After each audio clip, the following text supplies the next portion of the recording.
யாத்ராம புஸ்தகம் 5வது அதிகாரம். பின்பு மோசேயும் ஆரோனும் பார்வோனிடத்தில் போய், இஸ்ரவேலின் தேவனாகிய கர்த்தர் வனாந்தரத்திலே எனக்கு பண்டிகை கொண்டாடும்படி என் ஜனங்களை போகவிட வேண்டும் என்று சொல்லுகிறார் என்றார்கள். அதற்கு பார்வோன், நான் இஸ்ரவேலை போகவிட கர்த்தரின் வார்த்தையை கேட்கிறதற்கு அவர் யார்? நான் கர்த்தரை அறியேன், நான் இஸ்ரவேலை போக விடுவதில்லை என்றான். அப்பொழுது அவர்கள், எபிரேயருடைய தேவன் எங்களை சந்தித்தார். நாங்கள் வனாந்தரத்தில் 3 நாள் பிரயாணம் போய் எங்கள் தேவனாகிய கர்த்தருக்கு பலியிடும்படி போகவிட வேண்டும். போகாதிருந்தால் அவர் கொள்ளை நோயும் பட்டயமும் எங்கள் மேல் வரப்பண்ணுவார் என்றார்கள். எகிப்தின் ராஜா அவர்களை நோக்கி, மோசேயும் ஆரோனுமாகிய நீங்கள் ஜனங்களை தங்கள் வேலைகளை விட்டு களைய பண்ணுகிறது என்ன? உங்கள் சுமைகளை சுமக்கப் போங்கள் என்றான். பின்னும் பார்வோன், இதோ தேசத்தில் ஜனங்கள் மிகுதியாய் இருக்கிறார்கள், அவர்கள் சுமை சுமக்கிறதை விட்டு ஓய்ந்திருக்கும்படி செய்கிறீர்களே என்றான்.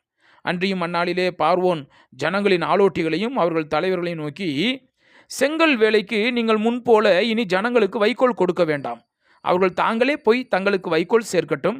அவர்கள் முன் செய்து கொடுத்த கணக்கின்படியே செங்கல் செய்யும்படி சொல்லுங்கள். அதிலே நீங்கள் ஒன்றும் குறைக்க வேண்டாம். அவர்கள் சோம்பலாய் இருக்கிறார்கள், அதனால் நாங்கள் போய் எங்கள் தேவனுக்கு பலியிடுவோம் என்று கூக்குரலிடுகிறார்கள்.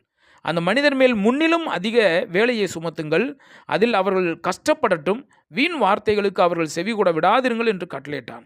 அப்பொழுது ஜனங்களின் ஆலோட்டிகளும் அவர்கள் தலைவர்களும் புறப்பட்டு போய் ஜனங்களை நோக்கி, உங்களுக்கு வைக்கோல் கொடுப்பதில்லை, நீங்களோ போய் உங்களுக்கு அகப்படுகிற இடங்களில் வைக்கோல் சம்பாதியுங்கள், ஆனாலும் உங்கள் வேலையில் ஒன்றும் குறைக்கப்படுவதில்லை என்று பார்வோன் சொல்லுகிறார் என்றார்கள்.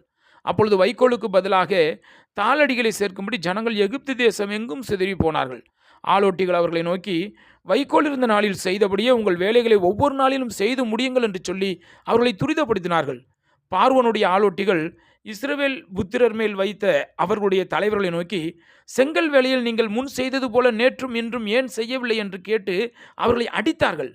அப்பொழுது இஸ்ரவேல் புத்திரரின் தலைவர் பார்வோனிடத்தில் போய் சத்தமிட்டு, உமது அடியாருக்கு நீர் இப்படி செய்கிறது என்ன? உமது அடியாருக்கு வைக்கோல் கூடாதிருந்தும் செங்கல் அறுத்து தீர வேண்டும் என்று எங்களுக்கு சொல்லுகிறார்கள். உம்முடைய ஜனங்களிடத்தில் குற்றம் இருக்க உமது அடியாராகிய நாங்கள் அடிக்கப்படுகிறோம் என்றார்கள்.